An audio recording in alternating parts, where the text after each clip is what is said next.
Hey, it's Mike the Penguin here, playing Orcs Must Die 2 Endless Mode, and I'm on Close Cliffs, and if you're watching, you probably noticed the description saying 1,000 plus waves, and that is completely true. I did this legit, 1,000 plus, which you'll see when I get there. I skipped a lot of the waves just for your sake, because I'll have the timer turned on later, and you'll see why. But right now I'm putting up all these push traps. These are the only push traps I end up actually using, because it's set up so that it'll push all the smaller enemies off the cliffs and into the abyss.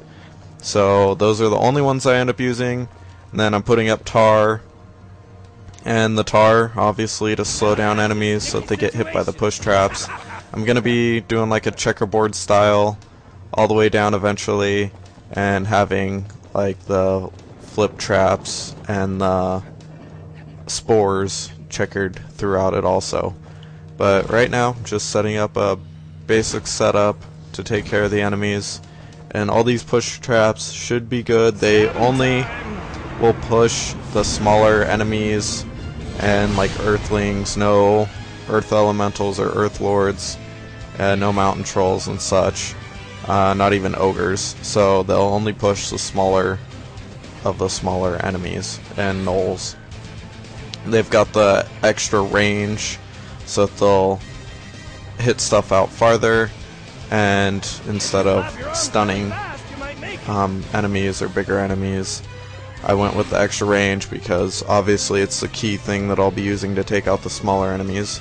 But as you can see, they're just sort of ramming the enemies. They're all flying into the center, into the abyss. Once you start putting up the flip traps, it'll send enemies flying all the way across to the other side, which, I mean, it's good, but it's not good at the same time because they're not obviously dying, but it's good because it stalls some time while they're flying in the air, and then eventually they will get hit by another push trap and just pushed in the middle. I'm putting up some flip traps down, or I guess they're spring traps, but spring traps down below also. The ones on the right side I end up moving because I'll be putting tar up, because tar will slow everything down right at the start and be able to push everything in and have them all grouped together. That way they're all getting hit when they're going over the rest of the traps. So here's where the ice amulet comes in handy, is there will be some enemies getting past, getting by, and you can just freeze them and headshot them, take care of them. I'm using the bow and arrow, which has extra headshot damage and regain mana when you get headshots. And let's see, it looks like I'm putting tar down. I wasn't able to get rid of those flip traps just yet, but I will eventually. But I'm using the crossbow and using the wind belt also.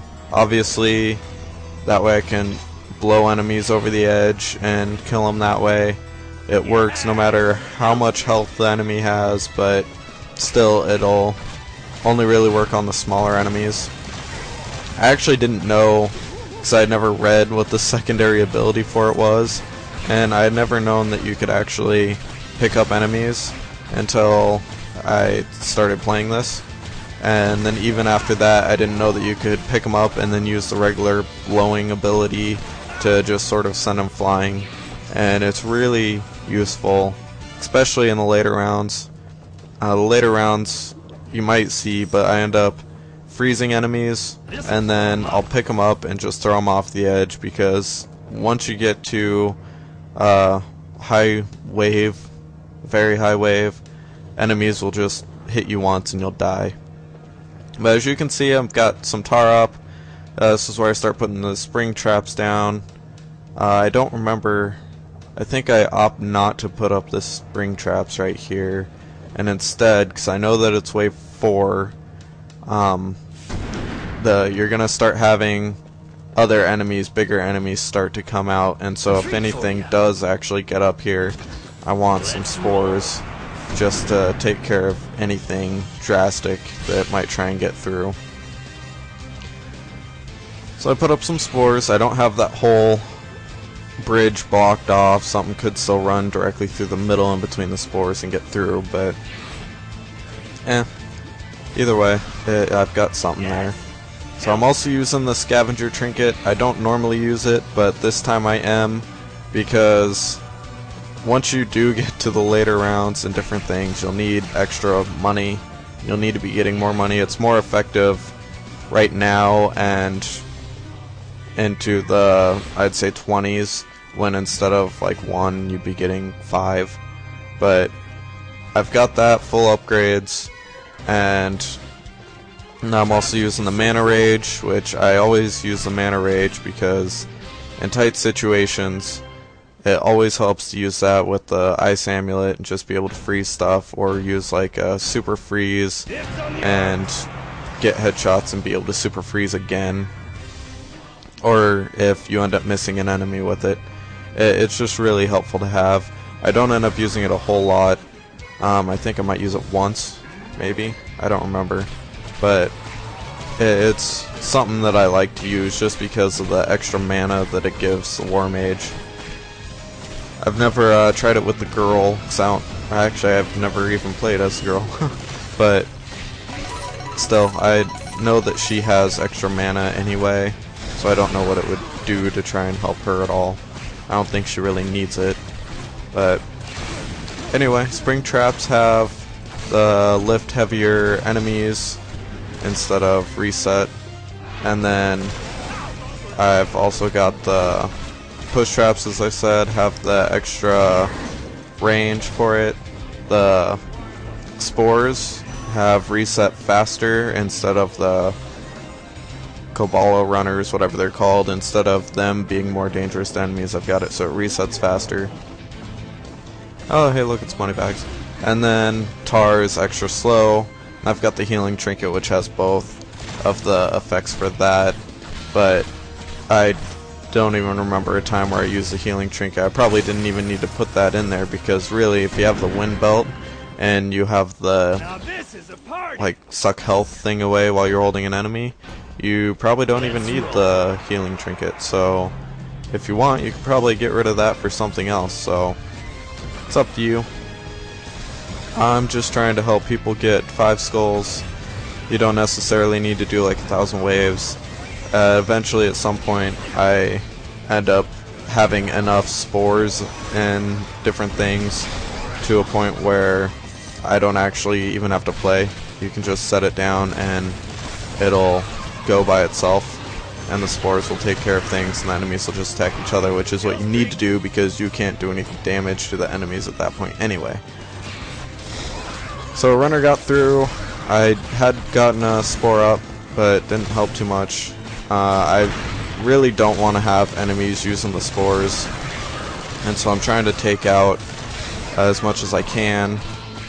I put some spring traps up down below, and let's see, unleash the horde. So I've got a little break here, but I'm putting up spring traps. You smell what the War Mage is cooking? The ones all the way on the end are closest to the little abyss of foreverness. The ones closest to can actually fling enemies up to the ledge up with you. So if enemies are staying really close to the edge, they could actually end up getting flipped up to the top area with you, and so you have to be aware of that. That way you can deal with them. But I really didn't have to worry about it too much, because once you get enough spore traps anyway, it takes care of them. But right now I'm just trying to get money, get everything built and set up. Like I said, the push traps, that's as many push traps I'm gonna have. Spring traps I'll have set down below right there, and then some checkerboard out through the top, or the area where I'm running to right now. I'll have some checkerboard through there, and that's pretty much all I'll use for spring traps too. The rest will just be spore traps, lots and lots and lots and lots of spore traps. But each thing does its part. The tar traps do their part, slowing stuff down right off the bat, and over on the far side, push traps have their part, spring traps have their part. It all works together. So I've got double spring traps set up on either side. Eventually, that last part of the tilt, I'll have another set there, and then that's all I'll have for spring traps. I'm just gonna be playing up until wave 10, and then I'll skip to some more important parts where I finish the build, and then I'll skip to the late waves. And at the end I will give a run around of an overview just to see like everything that I've got, which is just a massive amount of spores. It's just crazy, but that'll be at the end.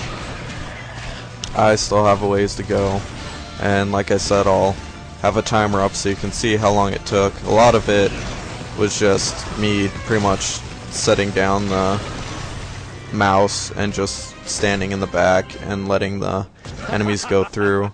If you see right there what I did, the troll stepped on the spore, and then as the countdown was going, I got rid of the spore, like sold it, and it destroyed the troll, which that works great for elemental lords, by the way, because if an elemental lord steps on it, you can get rid of it and it just disappears and goes away.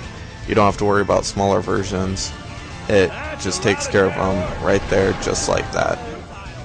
Here I'm using the wind belt. I picked them up and dropped them in, and sort of what I'm trying to do. It's actually the first time I had ever been doing that, and so I was just trying it just because. Here I go again with the ice. I love the ice amulet. It takes care of stuff so well. Way overpowered, actually, but yeah. Still, with the spores, the little trick there, selling them, killing enemies and whatnot, I think that really is the only way that you could get as far as I did, because if they had something like sort of a handicap to where if you used trap and then decided to sell it later, if they had it to where you would get it for less money back when you try and sell it, then I don't think that plan would work out very well, because even if they had like you only get what you paid minus 100, that could still be potentially dangerous for the fact that you would need to know in the later rounds, like, oh, I've only got 100 money left. If I go and sell this, then I could get 1, but I can't get rid of 2, sort of thing. It would make things a lot more difficult. It sort of makes it a lot easier being able to sell something and get it back for the full price. I was definitely surprised when that was happening, when I noticed that you got it back for full price, which I noticed a long time ago when I first started playing the game, but still. But right here, I think I was just trying to think of where I was going to be wanting to place the spore traps or the flip traps, spring traps, whatever you want to call them, or whatever they are called. But I was just thinking about where I was going to be placing those and what I was going to be doing to manage all the smaller enemies. But otherwise, just trying to get coins, run around, grab coins, and save up as much money as I can.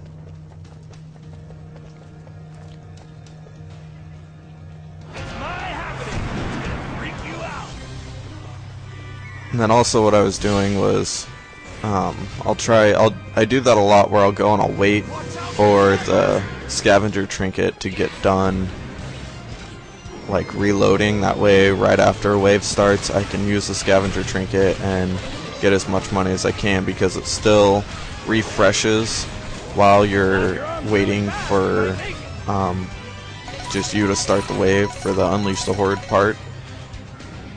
You can use that time to either wait for the scavenger trinket to finish reloading or just do something else. Also, I'm picking up a null, and you can pick up any sort of null. It really helps. And right here, I was just sort of watching how fast it drained his health, because I'm using the sort of vampire effect with it where I'll take health from it. Frost Ogres, I can't stand Frost Ogres. Once you get to the later rounds, Frost Ogres, Fire Ogres aren't a problem. Pretty much all they send are Heavy Orc Warriors, the Armored Ogres, and like Earth Elementals and Mountain Trolls.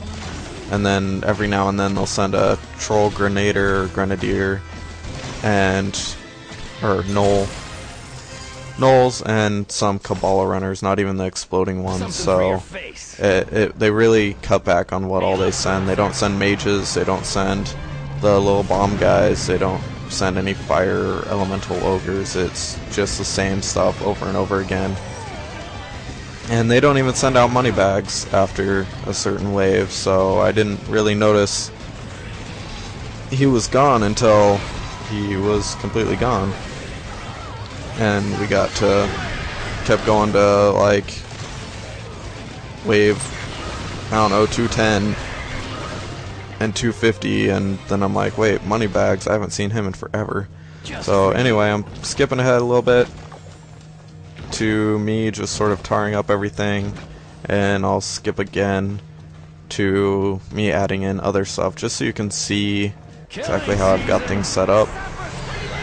So I'm adding more spring traps right here, and then the rest of it in that back part will be like spore traps, just to take care of things right at the beginning.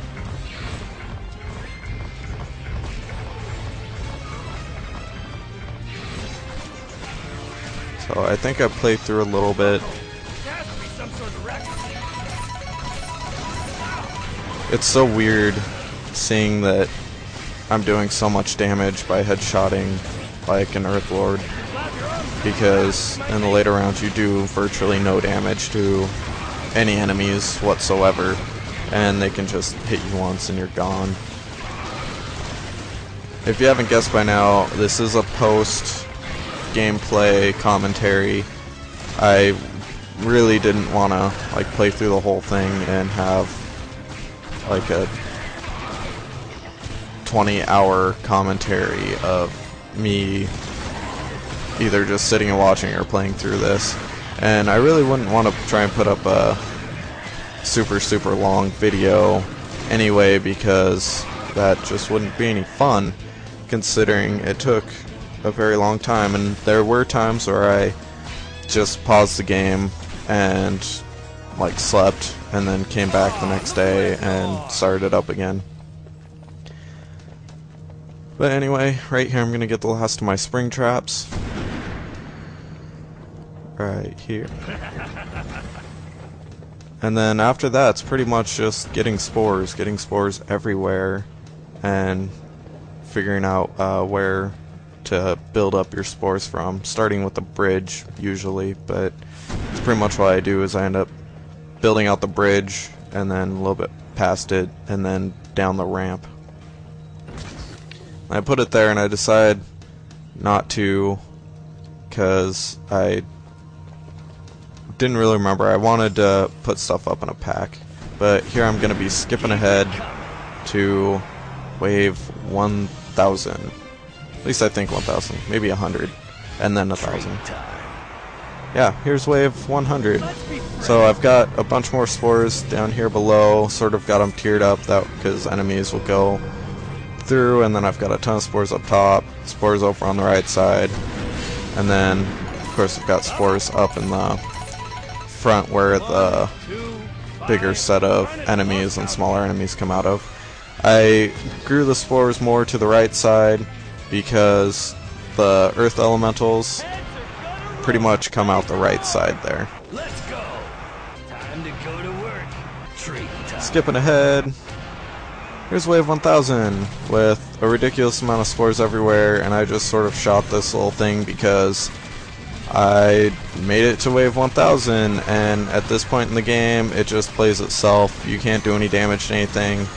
The most I could do is like freeze or blow the smaller enemies over the cliff, but otherwise it plays itself. And once this wave is done, I'm gonna do a little run around and show everything in the map.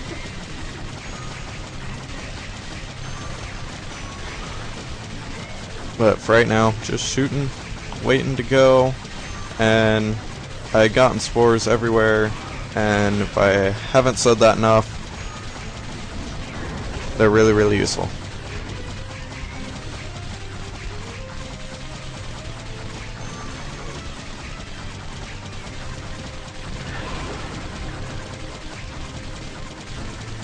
I had lost some lives, mostly in the beginning, and I got to about 16. By lives, I mean rift points. I got to 16, and then when it does the countdown, because you only have 3 seconds to get rid of anything, and that's usually when you need to sell spore traps, and right there, it usually gets really laggy when you do that, and I accidentally ran off the cliff once and lost a set of 3 rift points. But see, I got spores all over the bottom, all over this top area, and then all along this side, and there's tons of enemies just sort of sitting here, which they will die in one hit from a normal enemy. This other side I don't have really any spores because all the elementals come from the left side up here, but they come from the bottom right side down below, and sometimes there'll be like one or so in the back. Here I'm taunting them, and then I finally die, which I don't really care because I already got past wave 1000. But elementals will come from the bottom right side and occasionally one from the bottom left, which that's why I've got spores more started off to the right, and then I also set up the spores over here to the left and had it growing all the way through that tunnel. But pretty much I'm done, and so I'm just gonna kill myself quite a few times or get myself killed. But those are my little tips. This spore thing really only works on this map or Crossfire, and mainly because there's only one way that all the enemies have to go to, so they all have to funnel in one way, and they're all coming from one direction, not from both sides of that one way, sort of like Crunch, where you've got stuff coming in from 2 sides. And there's also no flyers, so you don't have to worry about any flyers coming from anywhere. But here I'm down to 1 rift point, so I know that I'm pretty much done. Only gotta kill myself one more time, so I'm gonna go ahead and have one last long look at everything by running all the way out on the rail cart area. So here I am. It's my one last look, have a little countdown, and jump off the map. So that was me getting to wave 1000. Unless you really want to have a top score, I don't recommend it unless you want to leave your computer on for a long time. If you see, I get 19 hours, and that's why I haven't uploaded any other videos yet. But really long. I think I got about 85 skulls. I hit the stats here. Let's check out my stats. And 72, but I got 3rd place. I'm guessing that first one is complete bull, because getting like 11,059,000 waves, I don't think so. The second one could be realistic if you had a good kill box set up for the first 100 waves or so, but I don't see any sort of kill box being able to kill enemies at wave 200, so I have no idea if that's completely real either. But that's me. That's wave 1000 with my over 4 million points, and I'm probably never going to do anything like that again. If you like this video, please thumbs up, subscribe, and check out my other Orcs Must Die 2 videos. Thank you.